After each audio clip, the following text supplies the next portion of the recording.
Recording studio Jamui.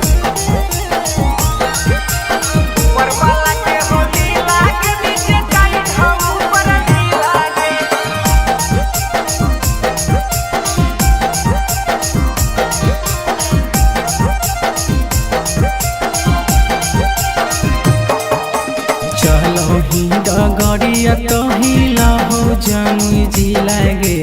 चलो ही डगरिया तो हिला हो जमुई जिला गे। ऊपर वाला के होली लागे नीचे टाइट हो ऊपर ढीला गे। ऊपर वाला के होली लागे नीचे टाइट हो ऊपर ढीला गे। चलो ही डगरिया तो हिला हो जमुई जिला गे। चलो ही डगरिया तो हिला हो जमुई जिला गे। ऊपर वाला के होली लागे नीचे टाइट हो ऊपर ढीला गे।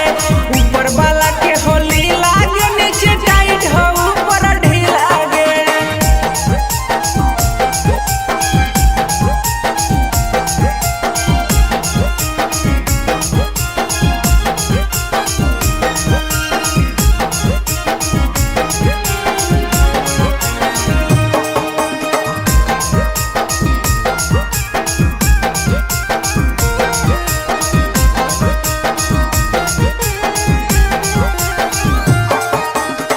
घुमही के छौड़ी तुही जमुई के बाजार गे।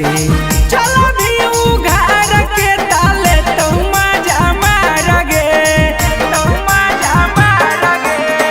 घुमही के छौड़ी तुही जमुई के बाजार गे। चलो भी उघार के ताले तो मजा मार गे। लुटलो ही दिला जबो पेन्हो सूट पीला गे। लुटलो ही दिला जबो पेन्हो सूट पीला गे। ऊपर वाला के होली लागे नीचे टाइट हो ऊपर ढीला गे। ऊपर वाला के होली लागे नीचे टाइट हो ऊपर ढीला गे।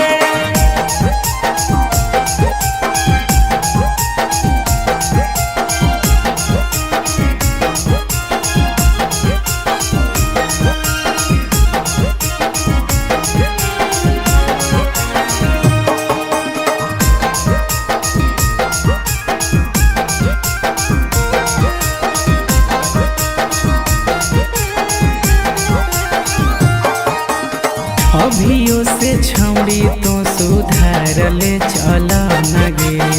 राइटर दीपकवा के लगैले छे गढ़न गे। अभियो से छौड़ी तो सुधार ले चल न गे।